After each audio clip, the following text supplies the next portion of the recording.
Doctor Sivaraman sir சொல்லுவாங்க இல்லைங்களா, உடல் மெலிந்த குழந்தைங்களுக்கு வந்து ஆப்பம், தேங்காய் பால் கொடுத்தீங்கன்னா நல்லா புசு புசுன்னு பூசினாப்புல வருவாங்க. தொடர்ந்து அது கொடுத்துட்டு வரும்போது அப்படின்னு சொல்லிட்டு.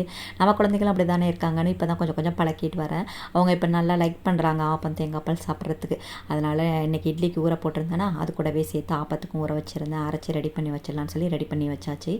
என்னோடய ஆப்பச்சட்டி வந்து சரியாக வரமாட்டேங்குது. ஒரு வீடியோவில் பார்த்துருந்தேன். நாளே பழக்கிட்டு மறுநாள் ஊற்றினா சூப்பராக வரும்ன்ற மாதிரி. அது போல் நாளே எல்லாத்தையும் ரெடி பண்ணி வச்சிடலாம் அப்படின்னு சொல்லிட்டு ரெடி பண்ணி வச்சுட்டேன்.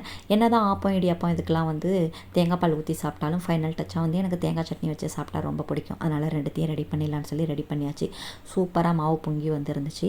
காலையிலே வந்து குட்டி பாப்பாவுக்கும் பெரிய பாப்பாவுக்கும் வந்து எண்ணெய் தேய்ச்சி வச்சுட்டு இருந்தேன். ஏன்னா வெள்ளிக்கிழமை அப்படிங்கிறதுனால அவங்கள குளிப்பாட்டி விட்டுட்டு அதுக்கப்புறமா வந்து ஆப்பம் சுற்றினா செம்ம சூப்பராக வந்துருந்துச்சு. நல்லா ஏடு ஏடாக பார்க்குறதுக்கு எனக்கே ரொம்ப ஆசையாக இருந்துச்சு.